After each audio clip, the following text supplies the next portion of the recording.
Let's bring in Osama Rizvi, Energy Analyst and Global Market Strategist at Primary Vision. Welcome to you, Osama. So, China turning back to coal, it seems, this year after historic decline. Do you think that the growth of renewable energy is failing to match the pace of rising demand from, just literally industrial requirements, or is this because of the Iran war? Well, thank you so much for having me today.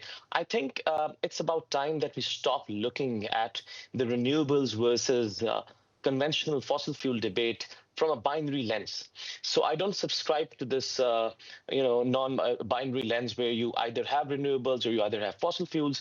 I think it's a non-binary framework, to be honest. And I think what we call it as an energy basket country. So China, UAE, Norway, and other countries are now very good textbook examples of how an energy basket country should look like. If you look at China's investment on renewables, it's more than all the investment combined in the world. But at the same time, when you look at the new coal capacity being added, China and India are at the top two countries that are doing so. So I think in terms of a long-term macro policy manner, this is the right approach to go.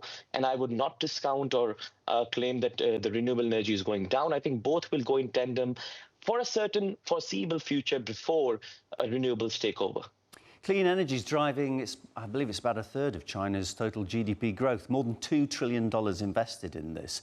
What happens if Western trade tariffs against solar and EV exports hit that? Is that going to be a major problem?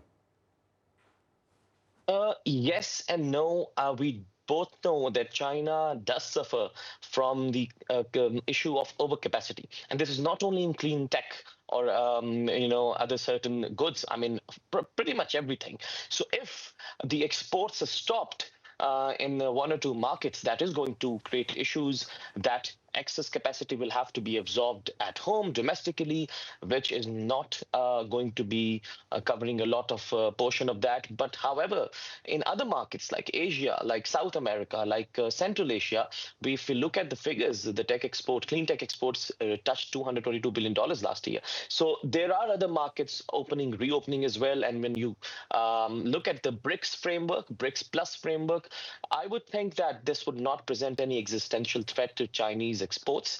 A few $1 billion of dent, of course, but that is not going to make much of a difference.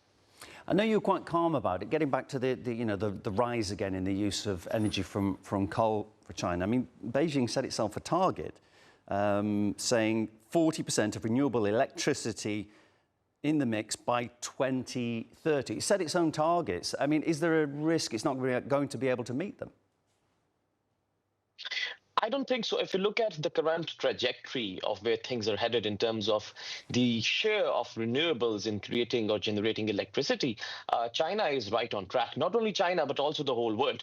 But at the same time, it is very important for us to understand this factor that the electricity is only 18 to 19% of the final energy consumption. So therefore, the role of fossil fuels in China and at the world at large will continue to be there because electricity being produced by renewables will not guarantee everything else being also produced by renewables. So you will see electricity, renewables sharing 40% of electricity share. At the same time, we will have coal. At the same time, we will have oil. If you look at the recent figures, China's oil production, domestic oil production, has actually touched recent highs, and they are once again working on their shale reserves, just as the US, not as big, but they have started to work on that. So it's always going to be a mix. And for countries like China, I think they always hedge their bets. So they're not going to rely on one source of energy at all. Hedging the bet's never a bad policy. Osama, great to speak to you. Osama Rizvi, Energy Analyst, Global Market Strategist at Primary Vision.